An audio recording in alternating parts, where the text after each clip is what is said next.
It's not my first visit to Egypt, though.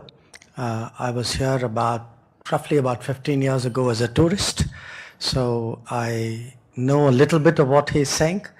But it's today, of course, my objective is different. It is really to further our relationship, to meet my counterparts, to meet leaders of the Egyptian government. So what I'd like to do really is to share with you where in our assessment the relationship is, because you're all stakeholders in this relationship, and I think its progress and its betterment is something which is of natural interest to you. I came in here yesterday evening, and Ambassador was good enough to call some very senior Egyptians, I think 3 former foreign ministers, a number of other people who have long been associated with our relationship. So I began with the discussion with them in the evening yesterday. This morning, I of course paid homage to Mahatma Gandhi at the bust which has been installed close to Tahrir Square. Then I went to the Heliopolis Commonwealth War Graves Memorial, because a lot of our people are remembered there, and it is natural that we should honor their memory. It is something I generally do when I go abroad. And then, of course, I had my talks with my counterpart, Minister Sameh Shukri, in the morning. Afternoon, I had gone to meet Minister Ahmed Abul Gheit, who's the Secretary General of the League of Arab States. Tomorrow, I hope to call on His Excellency the President, do a meeting with the business community, perhaps do a little bit with the press, and then I go home. Now, in terms of where our relationship is, I would like you to all appreciate that there is today a very, very serious effort at upgrading our ties. And this is the 75th anniversary of our diplomatic relations. And my presence here, and preceded just a few weeks ago by our Defense Minister, Rajnath Singh ji, I think is a very strong political signal to Egypt that India definitely would like to raise the quality of the relationship. You all know that as political partners, we have a long history with this country, going back really to the 1950s. We have been among the more independent members of the international community. And, you know, there have been ups and downs in the world, but by and large, we have kept to an independent course. And today, at a time when the world is quite polarized, when we see that in many ways there are compulsions and pressures of various kinds, it is important for us to reiterate the bonds of friendship between us and to work together on big international issues. And in a sense, my discussions with Minister Shukri was aimed at doing that. I mentioned the visit of Raksha Mantri Rajnath Singh ji because the defense and security aspect of our relationship is also moving forward. Last 2 years, we've been doing some important Air Force exercises. We've had ship visits from India. And we really think it's possible. We have a history of defense industrial cooperation with Egypt. It's certainly something we believe could be revived to our mutual benefit. On the trade side, we actually had an exceptionally good year last year. Our trade today is in excess of $7 billion, $7.26 billion. It was a big jump, almost a 75% jump in trade. And it was a jump actually for us with the entire world. Last year's trade performance, export performance for India was the best ever in our history. And it was only natural that this was also reflected in respect of Egypt. Having said that, with trade, there will always be challenges. We will keep trying to improve market access. It is natural that from the Egyptian side also there will be similar concerns. And one of our understandings today is that both of us will try and see how do we find ways of removing trade barriers, of finding new domains and new areas to both export and import. In fact, one of the interesting developments which happened this year is, I don't know if it is for the first time, but suddenly after a very long time, Egypt has started importing wheat from India. So there are new possibilities, and we looked at areas like pharmaceuticals, where India is today very, very competitive, engineering goods, and again, the good thing with Egypt is that trade has been reasonably balanced, so there's an inclination on both sides to do more. The story with investments has also been good. I think many of you know it better than me, those of you who represent business enterprises working here. And I think we have good companies. I think they've done us proud in this country. From the Egyptian side, I heard very good, warm words about them. And I thank Indian businesses here, because you are not only advancing our national interests, but you're actually also shaping our image in this country, and that's something we very much appreciate. One subject which did come up today was the need for greater air connectivity. I am sure the community knows this better than someone like me who's visiting, but I had to change a plane to come here. I'd prefer next time to come directly. Again, with an open mind, we will examine that, because this is today really a decision that airlines have to make in India. We do a certain amount of training and capacity building with our Egyptian partners. Generally, we allot about 200 slots for training to Egypt under various programs of the government. In the last 15-20 years, we've had almost 1,500 Egyptian officials who have undergone some kind of exposure, exchanges, training in India, and this is very good, because it gives them an understanding about India and creates really a linkage which serves our relationship in very good stead. We also spoke about education, because today, under the national education policy, our universities are going out in a much more enthusiastic manner. I understand there have been already some agreements which private Indian universities have reached here.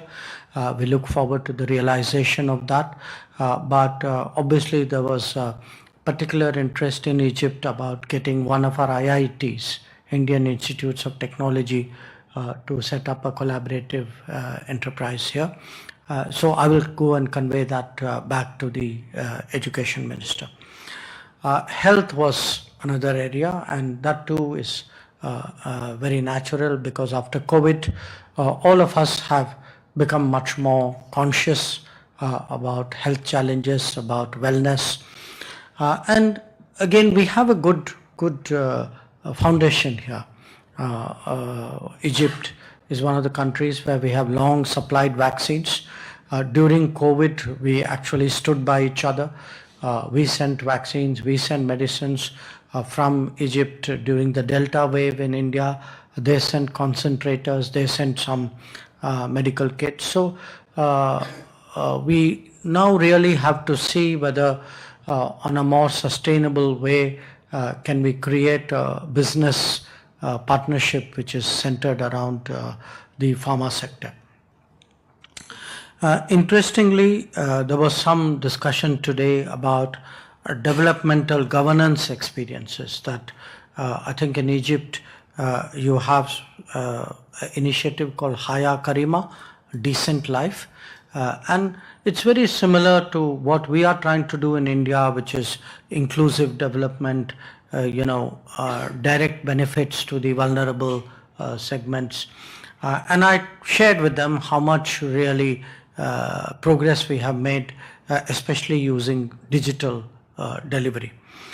So as you can see from the range of examples I give you, the relationship is good, the possibilities are greater, there is enthusiasm in India to explore it. I saw reciprocal interest in Egypt. Tomorrow, certainly, when I have the opportunity to call on the President, I will reiterate to him the strong personal commitment of our Prime Minister to growing this relationship. Now, the Ambassador, I think, also mentioned that we hope very much to strengthen our cooperation with Egypt in the global arena. We have a history there, but this year in December, we take over the chairship of the G20, which is among the more prestigious multilateral groupings in the world today. And it is the prerogative of the G20 chair to invite guests. So among the few countries that we have decided to invite to the G20 summit next year is Egypt. So we are very confident that this too will be taken as a signal of our commitment to strengthening and intensifying the relationship. So this broadly was, is a sense of where the India-Egypt relationship stands, what happened during my visit, what I hope to complete tomorrow. But having said that, I would like to also take the opportunity to share with you what is happening at home. Because as people who live abroad, you have a natural interest in the progress and well-being of your motherland. And as someone who spends time in India, who travels a lot in India, who's connected in many ways to developments on the ground, perhaps some of my perspectives and insights may be of interest to you.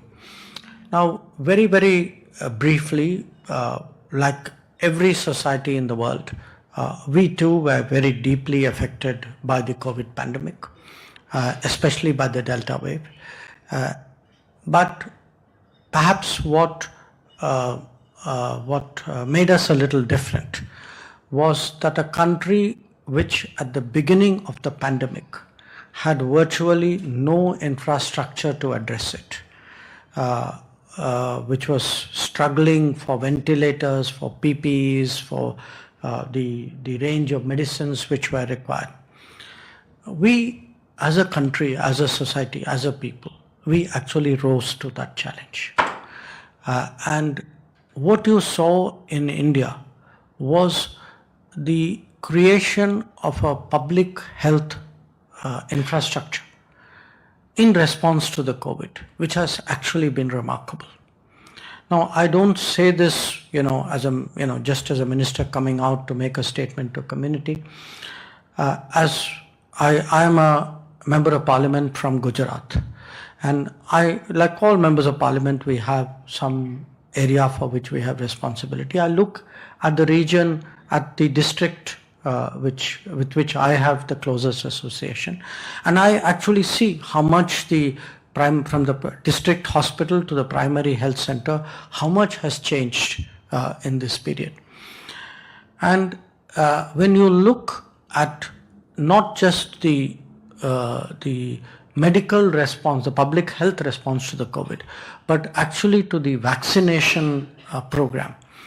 I would impress on you that this has been done on a scale and an efficiency that is actually very commendable, because one part of it is that unlike many other situations of global health challenges where there were vaccines or medicines, and somewhere along the way our turn also came in the queue.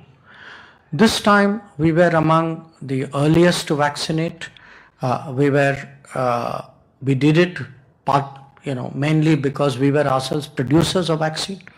So there were made in India vaccines. There were even invented in India vaccines, of which I was one of the people who took it. And most important, there was the platform to administer vaccines on a massive scale. And this is very important because a lot of countries have struggled with having vaccines but not having the organization to administer the vaccine. So the first big takeaway which I would like you to appreciate is that we went through really an enormous trial and tribulation, but I think the society came together. We had the leadership of the Prime Minister in facing up to this challenge. There was delivery on the ground. The system responded to it. And as a result today, when still a number of societies are struggling to come out of the COVID situation, as someone who travels a lot in the world, I can tell you that our return to normalcy has been much faster, much deeper in a way than many other societies. The second aspect of this actually relates to the transformation in governance. Very, very early, in the COVID challenge happened. This was around the time we were going for the lockdown in 2020. At one of the cabinet meetings, Prime Minister actually told all of us, saying, and there were a group of us who were also tasked, ministers who were tasked to deal with the COVID on a regular basis. And he reminded us that 100 years ago when the Spanish flu hit the world, and it hit India very badly at that time, more people died in India of hunger than they died of the flu. And he was very determined that that should not happen again. So what happened from 2020 onwards was actually a massive effort at creating a social safety net across the country. And the social safety net was actually done on the basis of a digital backbone. That is, the Aadhaar system was really used to directly transfer benefits to people.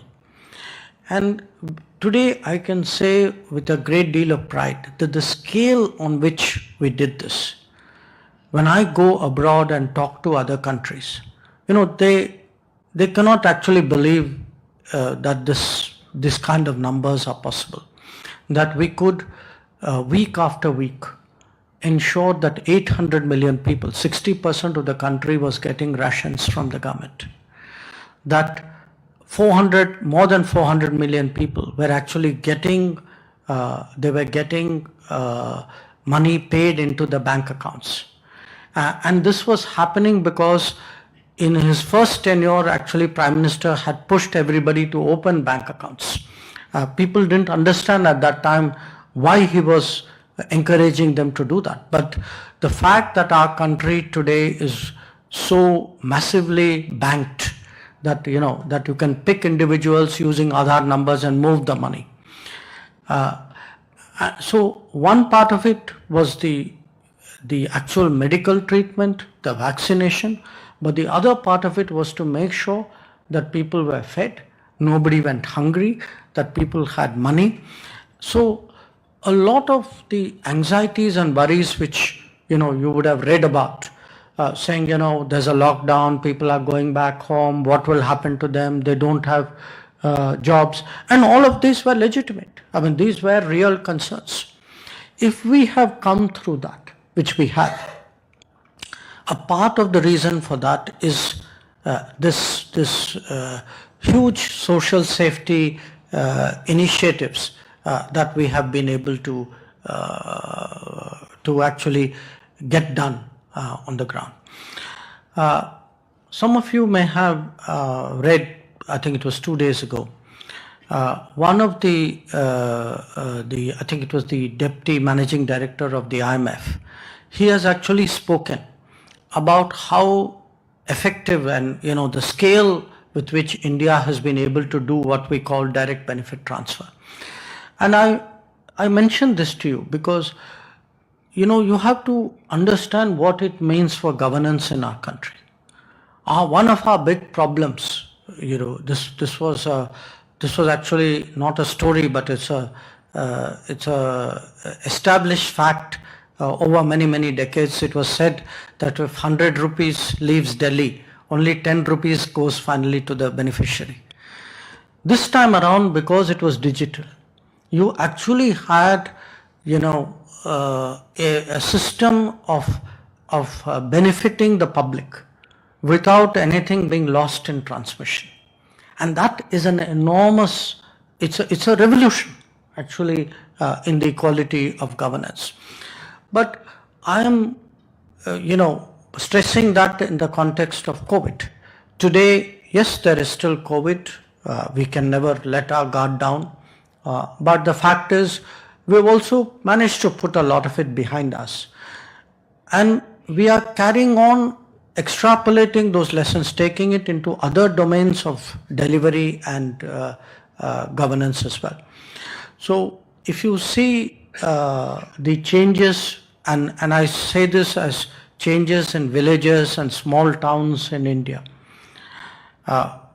you would be reading about how rail lines are being built or roads are being built. But the really big change you can see is actually today in the creation of a health coverage system, and a health coverage system which is moving into hundreds of millions, precisely because it has a digital backbone. We are talking of a pension system, multiple schemes of giving pension. Again, for a country for whom pension was something which was urban, which was actually something which a very small segment of people got from their employers. Today it has actually become a public expectation, a public right almost. And you see, if you look at the beneficiaries of this, you're again looking at hundreds of millions.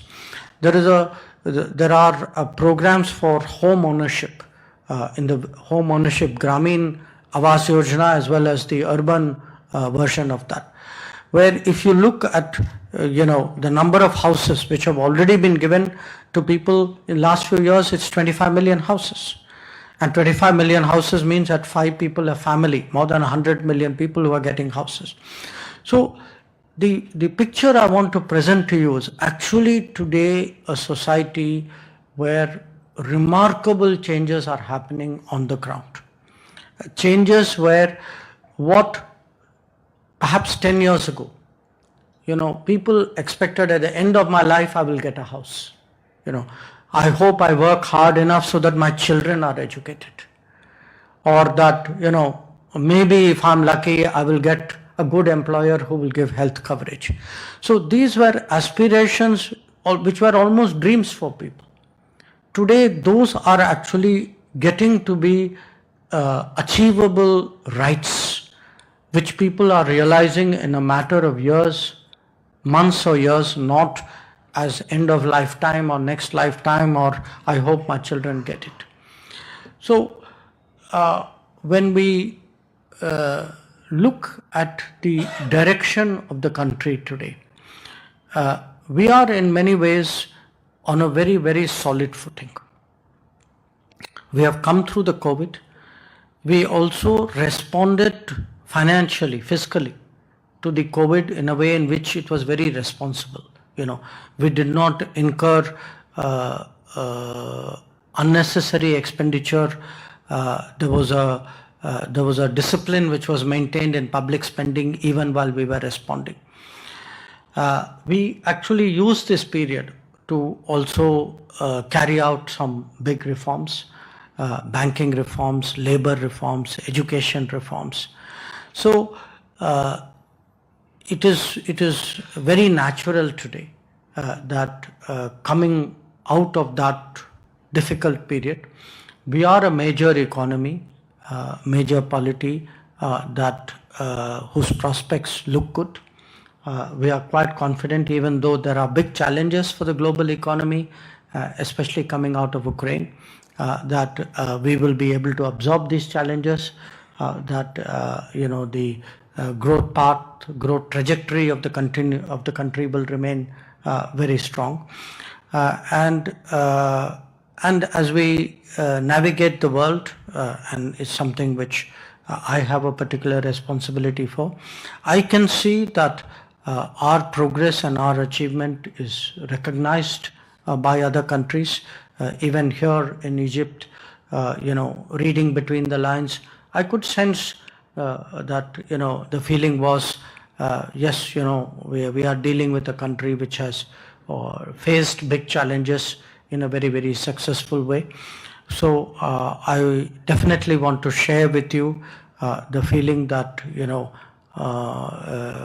there is a confidence in India today, that we believe that the path of progress, of modernization, of transforming the country, of taking it really to the higher level, these are all very much doable.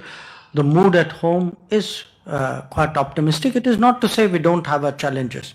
We will always have our challenges. We are still a developing country, but there is a sense of purpose today in India. There is a sense of purpose. There is a sense of confidence that we have come through a very, very difficult period. And in all of this, of course, the support that we have received from the Indian community abroad is something which I would certainly like to recognize. I can tell you those very difficult days last year, probably one of the most encouraging parts of it was this huge outpouring of both good wishes and practical support that we got from so many community organizations and individuals. And on our part too, we ensured that during COVID, Indians who were stuck outside in some form, could be students, could be professionals, could be seafarers, we made what was really an unprecedented effort to bring many of them back home. So this is an India today capable of doing big things, which has proven that it can rise to challenges. So it's that sense of today determination and resilience that I share with you. I once again thank you, Ambassador, for the initiative in getting together the community and its representatives out here. And I wish you all the best in your professional, individual, family endeavors. And what I can assure you is that we run a foreign policy today, which naturally is development-centric, which is security-centric, but most of all, it is people-centric. So all of you are always in our thoughts, and please be assured that just like your good wishes are with us, our support is with you. Thank you very much.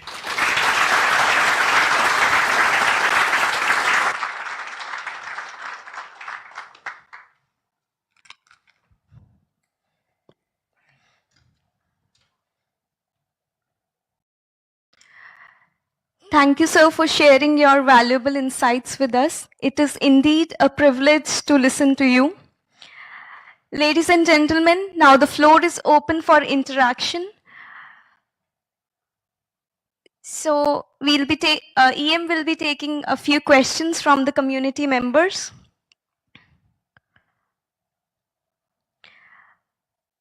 We may start with Mrs. Deepti Singh.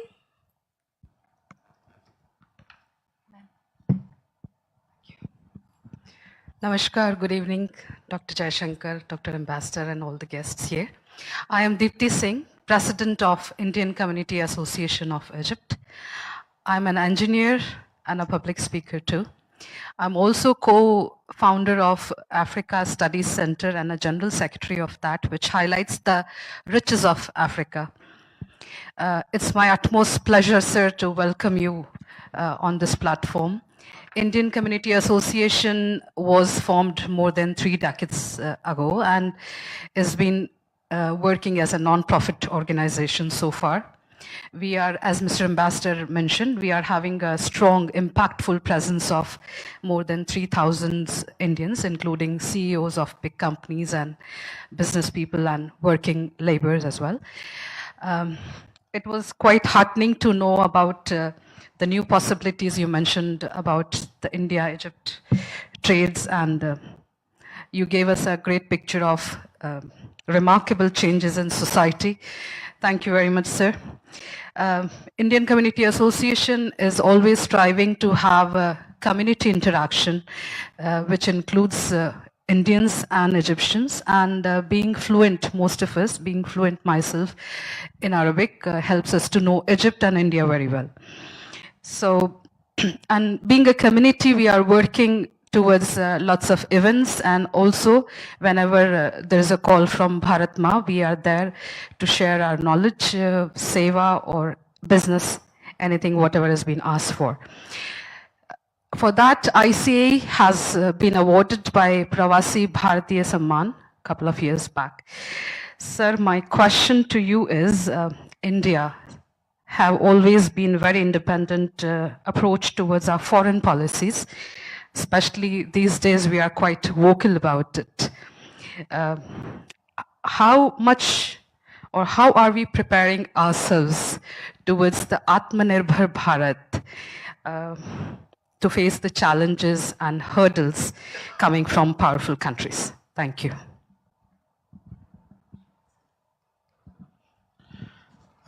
Thank you. I'm glad you asked the question because it was not something I addressed in my remarks. Look, there were many lessons from COVID. One of the lessons from COVID was how dependent we were for very basic things on other countries. And what happens if for some reason that supply chain doesn't work. Now, in the case of COVID, the supply chain didn't work because countries literally shut down when COVID happened. So different, industries, different businesses felt the impact. And the takeaway was that a country as big as India, where so many people, their livelihood, their lives sometimes depend on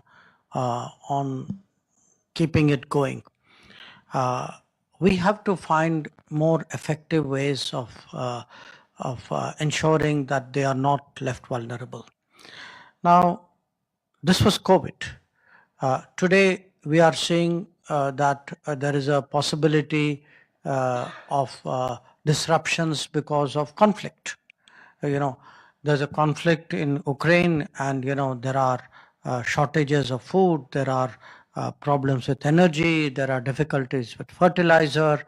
We were big importers of cooking oil, from sunflower oil from Ukraine. There was equipment, our railways, for example, was importing stuff from there.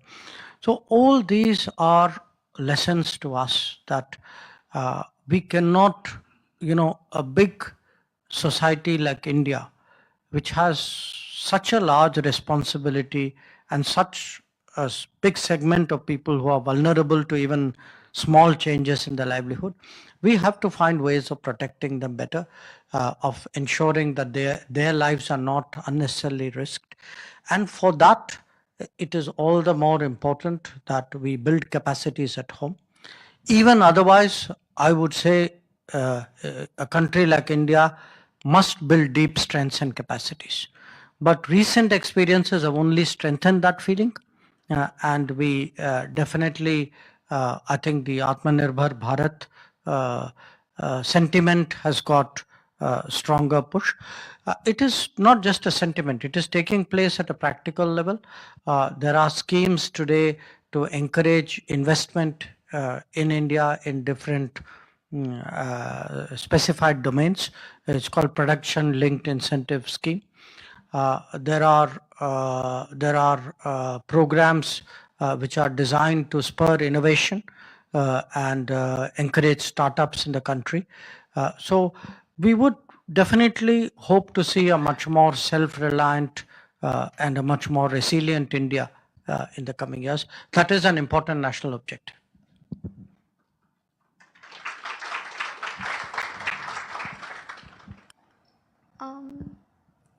Mr. Amarnath Nas.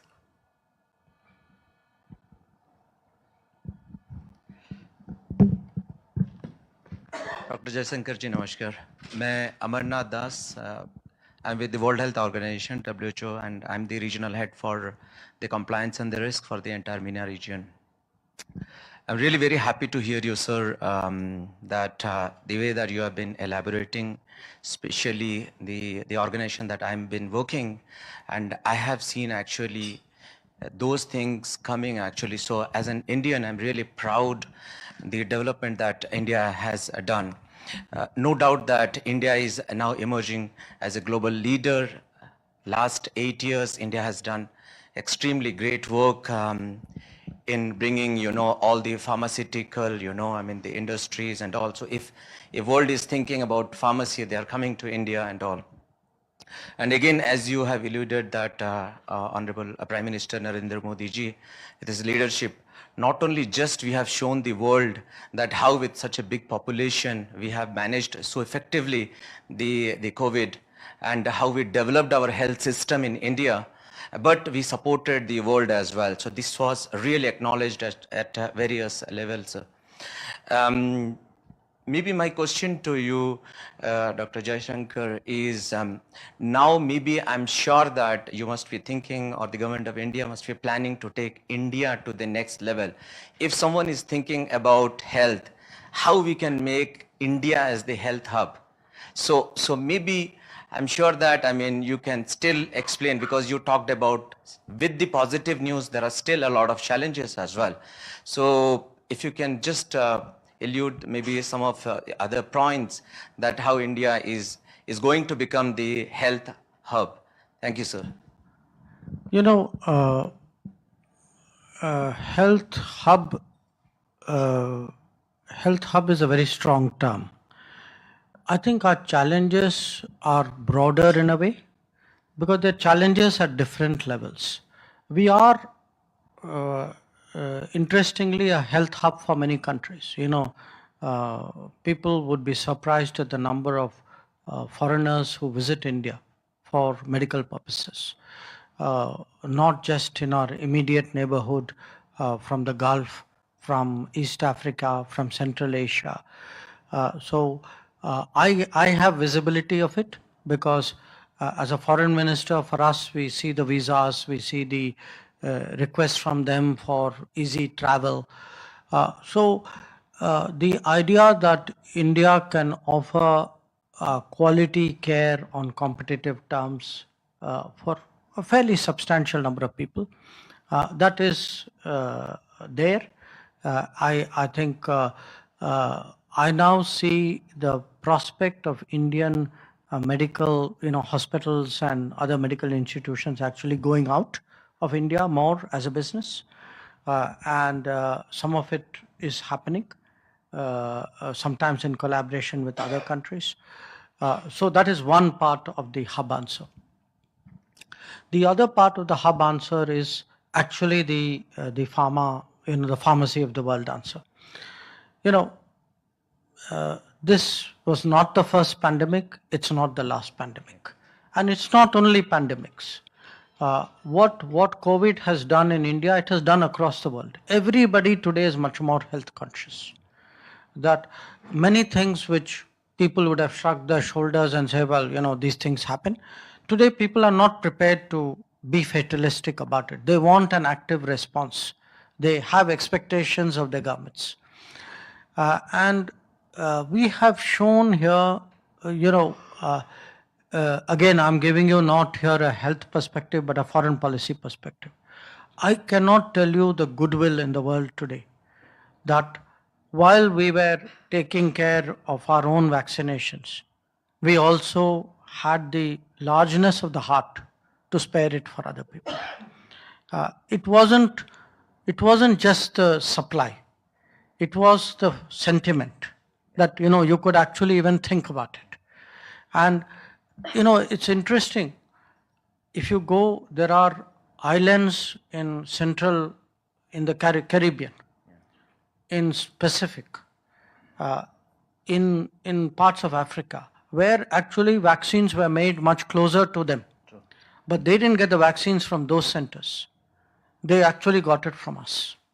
And we saw also the difficult side of the world. There were countries who stockpiled vaccines at that time, who sometimes had stockpiles which were multiple size of their population. So that also happened. So I would say our reputation as the pharmacy of the world also has grown. Openness, to looking at Indian produce made in India or produced by Indian company medicines has grown. That is the second part of the hub. But there is an underlying challenge, and the challenge is in our own society, that how do we make health access a universal right? And the answer to that is digital. That if you have, our resources are not going to grow dramatically in the short term.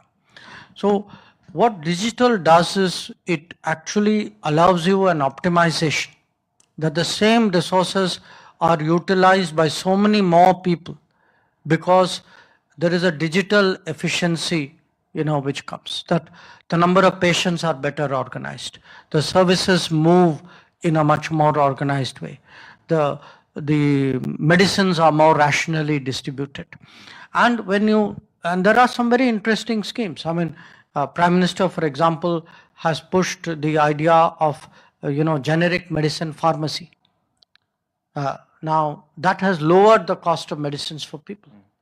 And a lot of us actually go around advocating to people, saying, please use these Jan Aushadhi pharmacies, that they are affordable for you.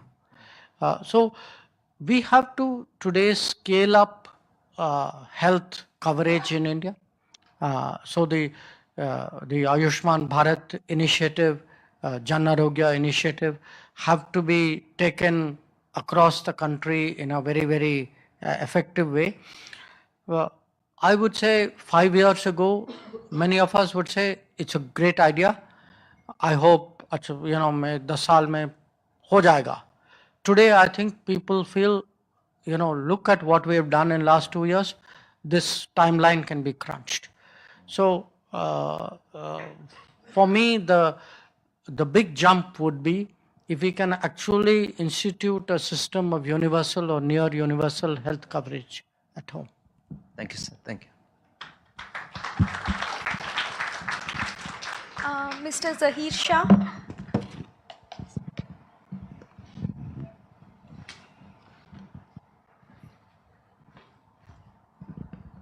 Good evening, Your Excellency, Ambassador. I am by profession an executive who has spent a lot of years with multinational companies, of which the last 25 years or so have been in Egypt. I just wish to bring to the notice of the Honorable Minister 2 areas where I feel the Indian community has contributed a lot in terms of development in India. One of the areas is fairly well known and the other is not. The area which I feel is not very well known is that the role that Indian managers have played in Egypt in the upliftment and development of local talent in the corporate sector. In the 1990s, when I first came here, most of the Indian expats were CEOs of organized manufacturing companies or banks. And one of the reasons why we were brought to India was not only to help the Egyptian companies operating here to do well, but also because Egypt lacked a second line of local managers who could run those companies. So our big objective was not only to make our companies successful, but also was to train the second line. And I think that a lot of effort went into this, and it has proved to be very successful, because today a lot of the spots which were earlier occupied by Indian expats or expats from other countries have been taken over by the Egyptians. So development of corporate manpower, I think, is an objective which the Indian community here has fulfilled very well. The second major area where India has contributed a lot is in helping Egypt to become a major player in the ready-made garment industry in the world. Today, ready-made garments is the single largest manufacturing sector in Egypt. And Indian investment, no doubt, has played a large part in it. But more than that, it is the Indian manpower that came in, whether they were the CEOs of the companies or whether it was the ordinary workers who came in. Because those workers who came in from India to work in these organizations raised the bar in terms of productivity and in terms of work ethic for the Indian workers. And I think that Egyptians, both the managers and the workers, learned a fair lot from that. I mean, I feel these are the two major contributions that we have made. If I can take the liberty, sir, I would like to say that on behalf of all of us, that it's always been a pleasure to hear you expound on Indian foreign policy with a clarity and a forthrightness with which we have never seen in the future and we don't expect. So when you speak, sir, let me say that you do us proud. Thank you. May I make a remark on what you said? You know, I've been in this business a long time, and we weren't so well regarded 45 years ago when I started out. And we, you know, it's natural, we are a much bigger economy today. Our influence is more, our capability is more. But when I reflect, which I do often, you know, how does the world see us, and why does the world see us in a particular way?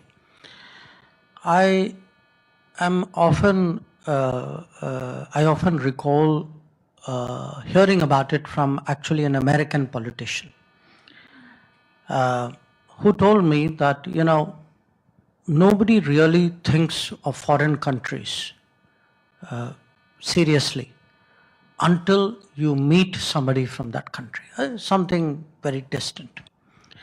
Now, this was actually American politicians from the deep south, you know, where traditionally it was not so easy for us to be well regarded. His point to me was, today, you know, whether it's my teacher, my lawyer, my chartered accountant, my doctor, most of all my doctor, when I see Indians there, for me, I now put a face. So India now means a face to that person. It means a relationship to that person. You'd be surprised how often, you know, I hear from either someone, you know, similar to me, or sometimes from, you know, people from the other walks of life. They always give you a name. They will say, you know, India is a great country. By the way, do you know so-and-so? Because they are linking a country and a person. So when we speak today of the Indian diaspora, the approximately 34 million people of Indian origin or Indian nationality who live abroad. Those 34 million people, through their activities, their successes, their relationship, their contribution, have actually changed the perception of India as much as Indians at home have done themselves. So for me, I think I've heard from the Prime Minister, he feels it very deeply as well, because in his own travels, he's pretty much come to the conclusion, which I'm sharing with you, that the role of the diaspora through their success in shaping our image, in shaping the perception of India, this is something which is actually very, very profound, and is something to which actually the country is grateful to all of you. Thank you, sir. May I throw one question, which I know I expect will be answered like you normally do, very clearly and in great with great forthrightness. Sir, in view of the multi-polar world which is evolving, do you feel that the non-aligned movement is relevant to the world now or not? It's something which Minister Shokri and I discussed today, and we spoke about it at a press conference also. Look, there is such a thing as a non-aligned group, formally. There are countries who are members of it, they meet, there's a chairman, there's a structure which goes on. But the fact is, it was a group which started in a very different era. It had a context. Today, without in any way diminishing it, I would say it's necessary for independent-minded countries to actually speak their mind, to seek to shape and influence the direction in which the world is going, because the world is getting very polarized, and it's a double polarization. It's a east-west polarization, but it is also a north-south polarization. That the richer countries, the more developed countries, they are not fully grasping how much the poorer countries are being hurt by what is happening in the world. So it's a very stressful, it's a very unhappy world today.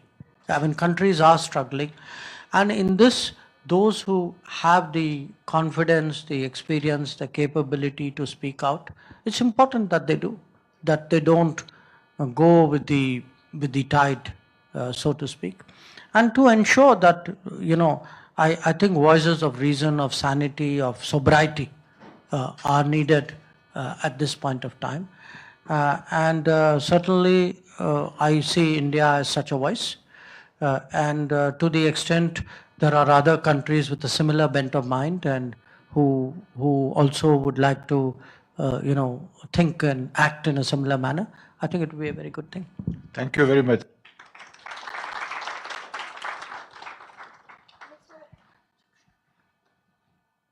Mr. Ashish Walia.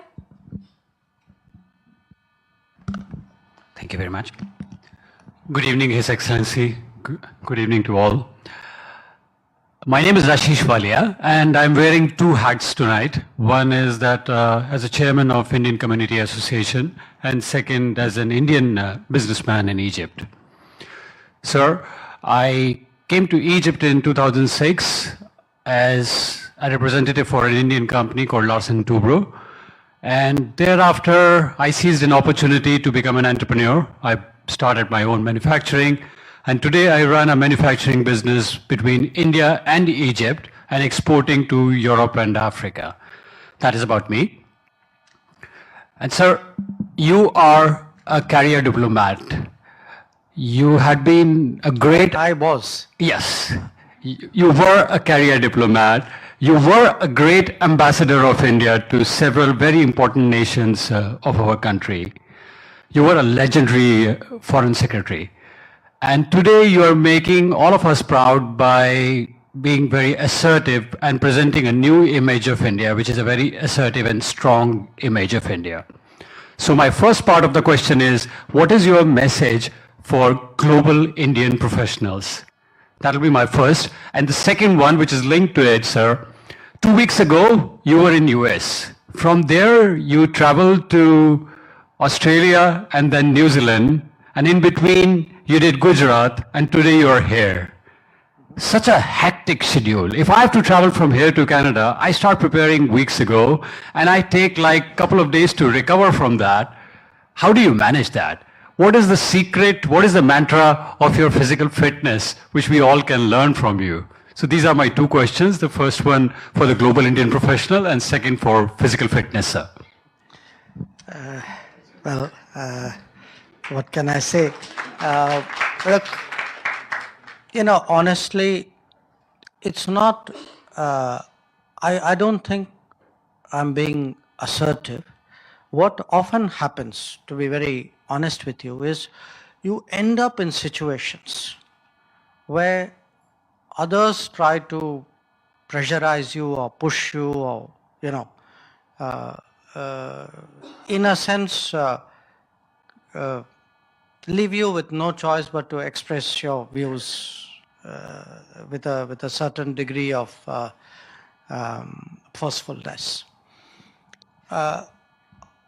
I still believe that at the end of the day, it's important to explain yourself. That's my business, to reason with people, to negotiate with people. But if at times, there's a lack of fairness in which your position is portrayed, I don't think we should let that pass. We're not doing justice to ourselves if you do that. So I know sometimes it ends up in a certain way.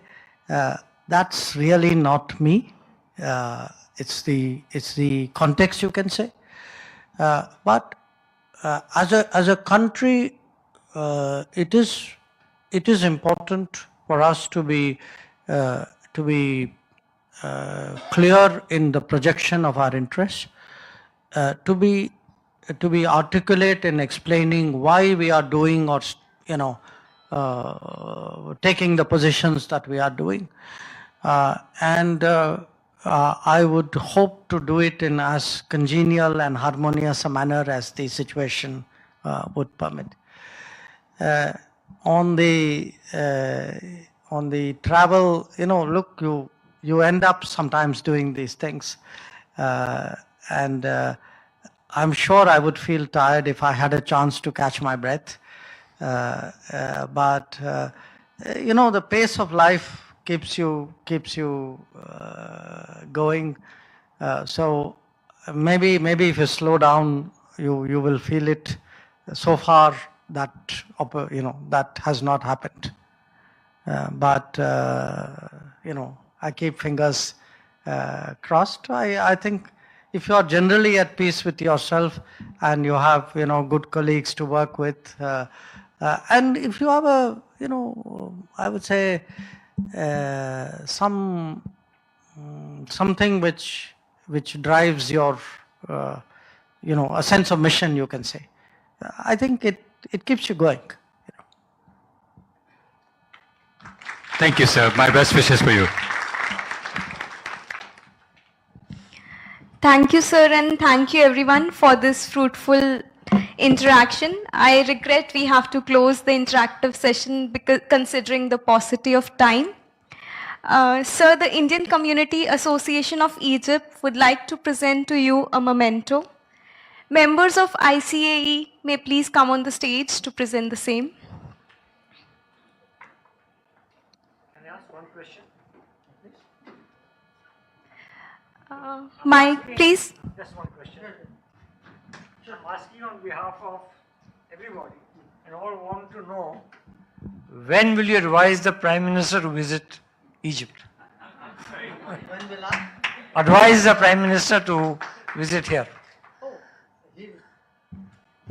He doesn't need my advice. I mean, the Prime Minister, the Prime Minister is actually, he has very good personal relationship with President Sisi. I know that he's been wanting to visit for some time. It's just one of those situations. Partly, the COVID has come and interrupted travel schedules, but I can assure you it's very much on his mind. And from on my side, he will only get further motivation. So let's see. We only hope your third time lucky, sir. And the direct flight to Delhi starts soon. Because before you, two of the other leaders had come and they did try their best for a direct flight.